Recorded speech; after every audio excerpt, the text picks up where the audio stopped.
আসসালামু আলাইকুম। আপনার ব্যবহৃত ফোনটি বৈধ নাকি অবৈধ এটা আপনারা কিভাবে বুঝবেন? তো এটা জানার জন্য কিন্তু একটা ট্রিক্স আছে, সেটা আমি আপনাদেরকে দেখাবো। তবে তার আগে আমি বলে দিচ্ছি যে অনেকে আপনারা বুঝেন না যে কোনটা আসলে বৈধ বা কোনটাকে অবৈধ ফোন বলে গণ্য করা হয়।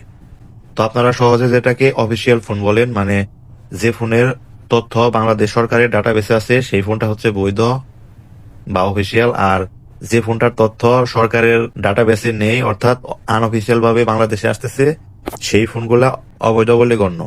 তো এখন আমি আপনাদেরকে সেই প্রসেসটা দেখাবো যে এটা আপনারা আপনাদের নিজেদের ফোন থেকে কিভাবে চেক করবেন যে ফোনটি বৈধ নাকি অবৈধ।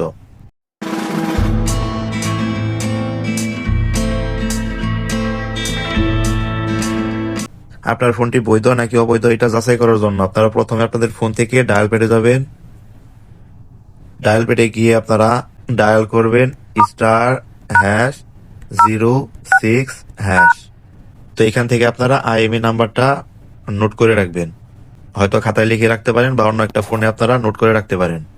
আর দেখুন আমার এখানে আমার আইএমই নাম্বার 1 এবং 2 দুইটা দেখাচ্ছে, দুইটাই কিন্তু এরকম ভাবে আসছে। তো আপনারা আইএমই নাম্বারের সাথে কোনো চিহ্ন বা সংকেত যদি থাকে তাহলে সেইগুলো কিন্তু আপনারা লিখবেন না, জাস্ট আপনারা 15 ডিজিটের আইএমই নাম্বারটা লিখবেন।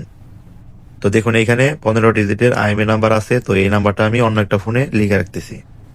তো এখন এখান থেকে ব্যাক আসবেন। ব্যাক আসার পর আপনারা আপনাদের ফোনের মেসেজ অপশনে যাবেন। মেসেজ অপশনে আসার পর এখানে যে স্টার্ট চ্যাট লেখা আছে এর উপর ট্যাপ করে দিয়ে এখানে দেখুন টু। তো এক এক ফোনের মেসেজ অপশন কিন্তু এক এক রকম, সেটা আপনারা দেখবেন। তো এখানে আমি যে নাম্বারটাতে সেন্ড করব সেই নাম্বারটা আগে লিখতেছি। আপনাদের হয়তো প্রথমে মেসেজ লেখার অপশন আসতে পারে, তারপর হয়তো টু লেখা আসতে পারে, মানে যে নাম্বারে আপনারা সেন্ড করবেন। তো আমারটাই প্রথমে নাম্বার চাচ্ছে, এখানে আমি প্রথমে নাম্বারটা দিয়ে দিচ্ছি 16002। আপনারা কিন্তু এই নাম্বারে মেসেজ সেন্ড করবেন। এখান থেকে ডান করে যেমন টেক্সট মেসেজ লেখা আছে এখান থেকে আপনারা লিখবেন KYD স্পেস 15 ডিজিটের আইএমই নাম্বার। তো আইএমইআই নাম্বারটা কিন্তু আমি অন্য একটা ফোনে লিখে রেখেছিলাম, সেখান থেকে আমি এখন এখানে লিখবো। তা আপনারা কিন্তু সেম ভাবে কাজগুলা করবেন।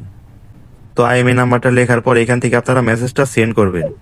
হয়তো আপনাদেরটাই পরে মেসেজ সেন্ডের অপশন আসতে পারে, সেখানে আপনারা কিন্তু 16002 এই নাম্বারটা লিখে দিবেন। তো আমারটা কিন্তু নাম্বারটা আমি আগে দিয়েছি। তো এখন দেখাবো যে ফিরতি মেসেজে তারা আমাকে কি পাঠাচ্ছে।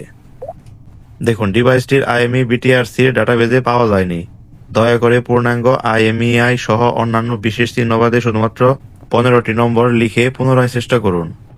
তো এখন ভাবতেছেন যে আমার ফোনটা বিটিআরসি এর ডাটাবেসে নেই, সেজন্য কিন্তু আমার ফোনটা বন্ধ হবে না, কারণ আমার এই ফোনটা কিন্তু আমি 16 ডিসেম্বর 2025-এর আগে ফোনটা আমি অন করেছি। তো এর আগে যতগুলো ফোন বাংলাদেশের নেটওয়ার্কে চলেছে সেই ফোনগুলো কিন্তু বন্ধ হবে না। হয়তো পরবর্তীতে রেজিস্ট্রেশন করার জন্য একটা সুযোগ দিতে পারে, বাট এই ফোনগুলো কিন্তু তারা বন্ধ করতে পারবে না। তো ভিডিওটা বুঝতে অসুবিধা হলে অবশ্যই কমেন্টে জানাবেন, আর এরকম ভিডিও কন্টিনিউ পেতে অবশ্যই চ্যানেলটি সাবস্ক্রাইব করে পাশেই থাকবেন।